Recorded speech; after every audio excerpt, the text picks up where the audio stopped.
Mr. Ham and his followers have this remarkable view of a worldwide flood that somehow influenced everything that we observe in nature. A 500-foot wooden boat, 8 zookeepers for 14,000 individual animals, every land plant in the world underwater for a full year. I ask us all, is that really reasonable? You'll hear a lot about the Grand Canyon, I imagine, also, which is a remarkable place, and it has fossils. And the fossils in the Grand Canyon are found in layers. There is not a single place in the Grand Canyon where the fossils of one type of animal cross over into the fossils of another. In other words, when there was a big flood on the earth, you would expect drowning animals to swim up to a higher level. Not any one of them did. Not a single one. If you could find evidence of that, my friends, you could change the world.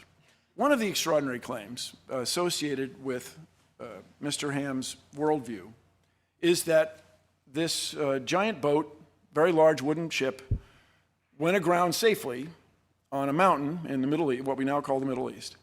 And so places like Australia are populated then by animals who somehow managed to get from the Middle East all the way to Australia in the last 4,000 years. Now, that to me is an extraordinary claim. We would expect then, somewhere between the Middle East and Australia, we would expect to find evidence of kangaroos.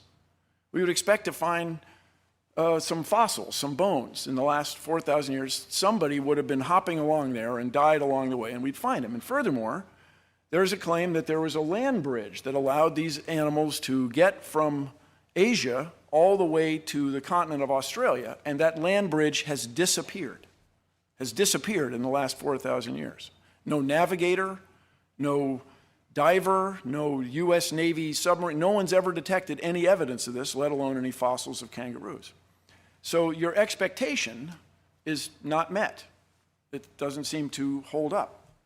Another remarkable thing I'd like everybody to consider, inherent in this worldview, is that somehow Noah and his family were able to build a wooden ship that would house 14,000 individuals. There are 7,000 kinds, and there's a boy and a girl for each one of those.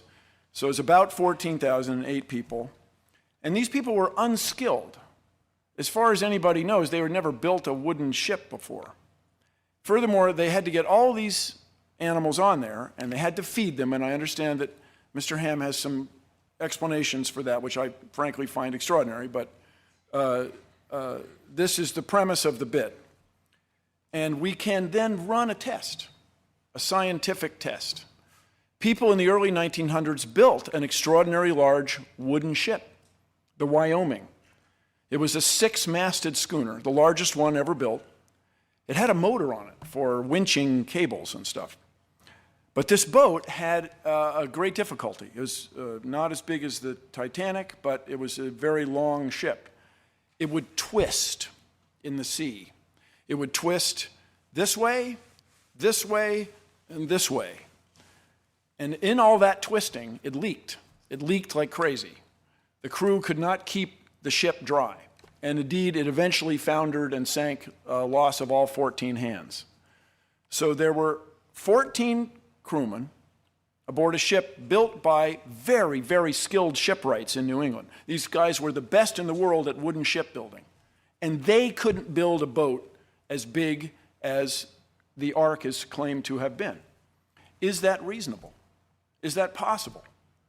That the best shipbuilders in the world couldn't do what 8 unskilled people, men and their wives, were able to do.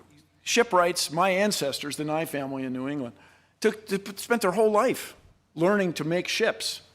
I mean, it's very reasonable perhaps to you that Noah had superpowers and was able to build this extraordinary craft with 7 family members, but to me it's just not reasonable.